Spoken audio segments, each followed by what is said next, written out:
So I'm really happy to introduce a guy that I've seen at Claire's Sandbox Summit and seen around, and he's never been to Duster Magic, and very smart guy, Stephen Gass.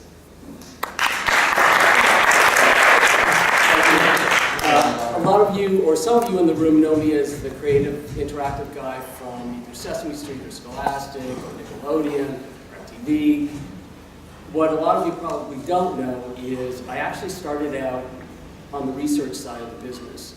I'm a PhD dropout, ADD, but what got me into this whole side of the world is my very first gig for Sesame Street as their research director in Interactive was spending about a week in a video game arcade trying to understand what preschoolers do, like, and can do in a video arcade. So the through line for me throughout my career has been, what do we know from research, and how can we let that inform what it is that we do?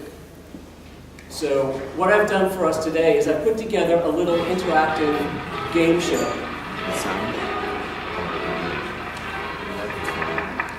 called Dust or Data. And the idea is that what I'm going to do is I'm going to talk to you about a little bit of research, and it's followed by some questions to find out what you guys actually know about what the world of research has been showing us. I mentioned that I was a graduate school dropout, but what I'd like to do is dedicate today's game show to Alan Gross, who was my statistics professor, who taught me very early on to really love the numbers, but be a little bit more skeptical about those people who manipulate the numbers. So this is for you, Alan. What's that?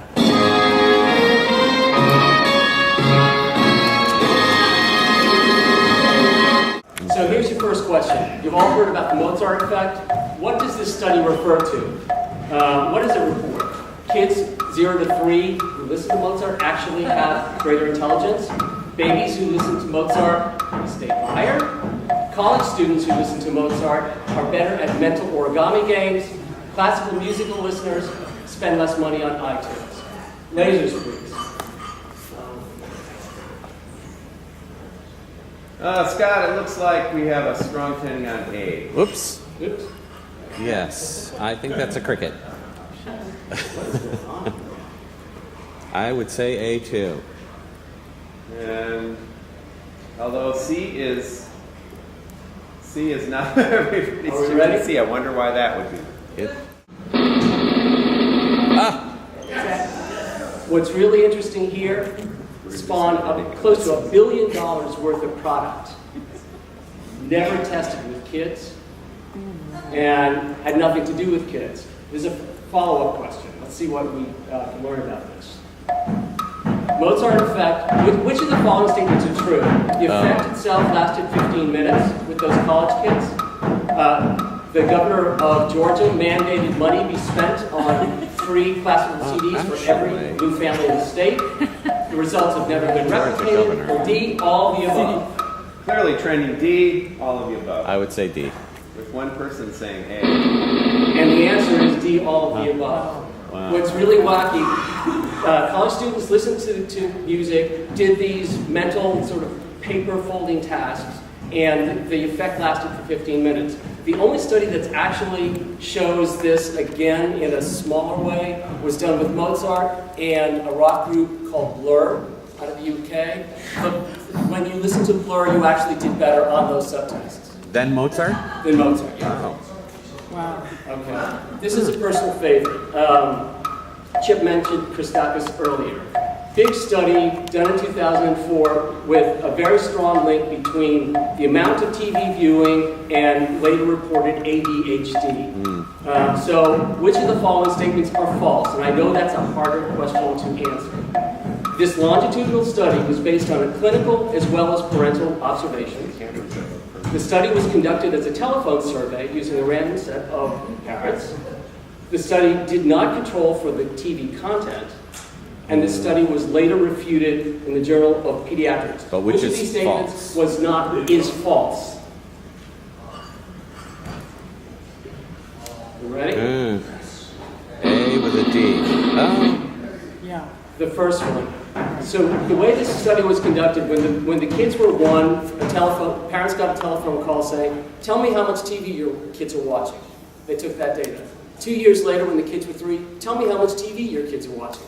They recorded that data. Then 4 years later, they called up and said, so, and I'm going to be a little irreverent here, so is your kid crazy? Is your kid bouncing off the wall? You think your kid has an attention problem? So essentially what was happening is this body of knowledge that spawned this huge business and got a lot of people really nervous, including pediatricians, was really based on a very faulty research study that 2 years later in the exact same Journal of Pediatrics was refuted. One of the things that fascinates me about this study is that it's still being talked about as if it's true, A, and B, the press never reports on anything other than what's bad between kids and media.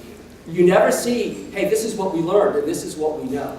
You don't see that being talked about. So let's move on. I think this one's going to be a giveaway. All right, interactive hotspots and ebooks improve a child's ability to retell the story. Never, sometimes, always. Oh, looks like we got a B and It's all over the place, man. It's all over the place, but And the answer is sometimes. We've heard about this, a couple of people mentioned this earlier.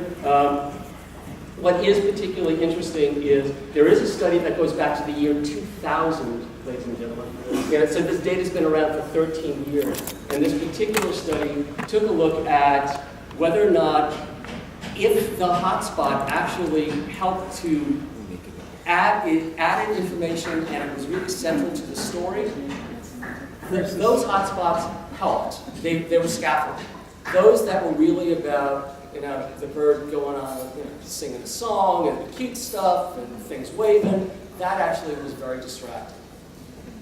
All right, so keep this in mind for this next question. Okay, this is sort of cool and kind of controversial. There's a comparative study that looked at what happened when kids and parents were reading either electronic or print books. 2 of these statements are true. Yay, parents encourage and suggest interactive pathways which lead to greater comprehension. That's that whole, co-viewing, co-playing thing. Like, parents encourage and suggest interactive pathways that lead to greater confusion. The helipad parent as opposed to the helicopter parent. As long as a parent, this is the co-viewing thing, as long as a parent reads with a child, there's no difference in comprehension between whether they're using an ebook or a print book. And the children's comprehension when they read a print book is greater than when they read an ebook. There are 2, so get a buddy. Oh, I like that. That's a challenge with a single finger. That is a challenge. I like All that. right. Well, we'll just see where it goes. Eric Stroman would love that. Yeah, this one's kind of cool. Sure. Ooh. I got the always. Ooh. There's a recent study, and again, it's like the bibliography is not as retrievable as I would like it to be right now. But there's a recent study that looked at this and found that, and again, some of it is about the interactivity and the child control thing. The parent is trying to do that we're going to read together thing. They're getting, what I like to refer to as a little ootsy, that the kid is trying to do this when they think they should either be reading, sticking to the words, or maybe they should be, oh, look, let's touch that spot and let's see what happens. Where mom and dad get very sort of excited about sharing all the richness. So it gets in the way in the same way that hotspots that aren't true sort of pedagogical scaffolding will also get in the way. And then for the same reason, the whole comprehension thing with the ebook versus the print book, when a parent is reading, the good news, bad news is most parents don't know how to read to kids. They do what I refer to as they're just on the page as opposed to diving in the page or helping the kid to go off the page. So it's a pretty linear experience for most kids and parents. So the kid, probably a little bit easier for that kid to stick or sort of hear the story. In the interactive one, it just gets a little bit, it's a little bit more complicated. You know. What I will tell you is that these studies are going to be specific to the content that they studied. You know, they may not be generalizable, but they certainly are sort of directional. This one's sort of interesting too, given all of the constructivisms in the room. This is a big study. It was done a year ago. So I would assume that the app population on the App Store is that much greater, but this is interesting. Which of these sets of stats best describe the distribution of educational apps currently available? Interesting.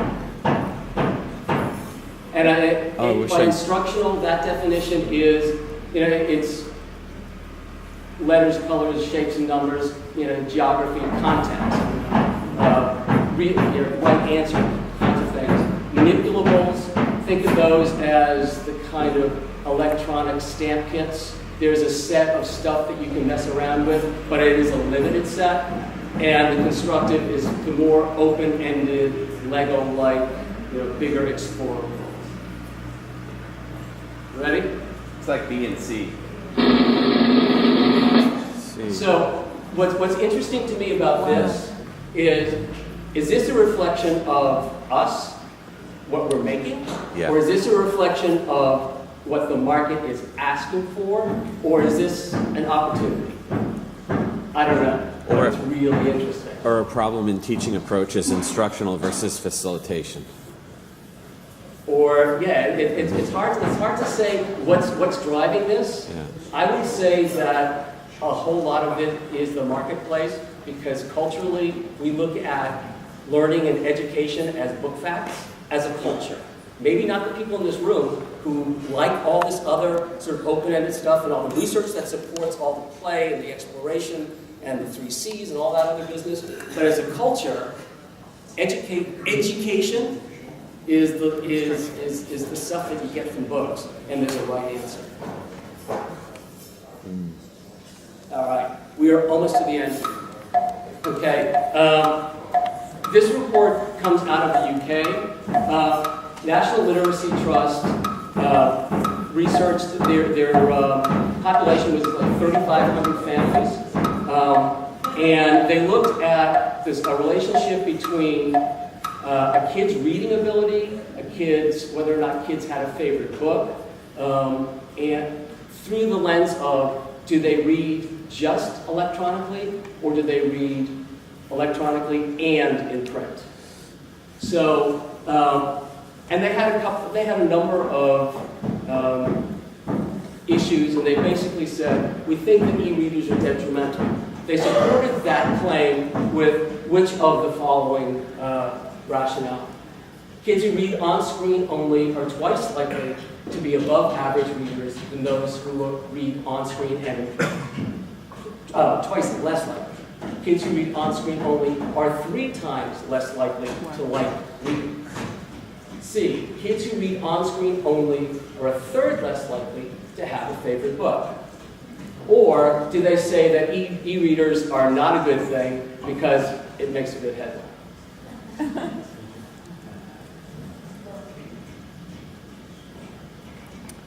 Boy. I sort of like to one of the things that I would just sort of throw out to all of us to be wary of, there's a lot of research now that's coming, and a lot of it sets itself up as being causal, as opposed to there's a relationship. In this study, the kids who tended to only read on screen, they happen to not be good readers. They happen to not have a favorite book. But there's nothing in this data that says the reason why these kids aren't good readers is because they're reading on a screen. And there's a lot of that. There's a big legacy of that on the TV side, where it's like TV, it's like it was just linked to everything, and there's no data that's causal. So just be wary when you're looking at this stuff. And this is the last question. There will be applause. I'm about to show you this video, but here's what you need to think of. All right. When you look at this baby, this video, is this baby clueless, being raised by wolves, wasting her time better spent reading a book, happy and she knows it, or is she just hungry? Are we ready? Give it a shot. People, pull out the lasers and give us a good answer. All right. Do you want to go for it before you see the video? There's a strong tendency Here we toward go. B. You have to wait. Ah.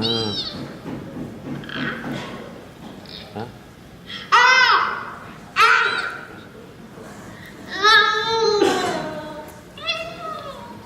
Oh.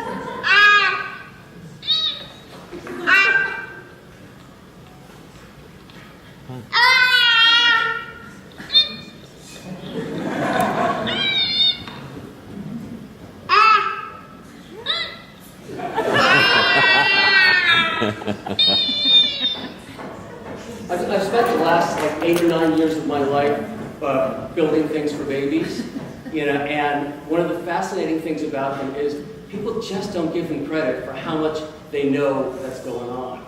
And I just love this. So, and the answer is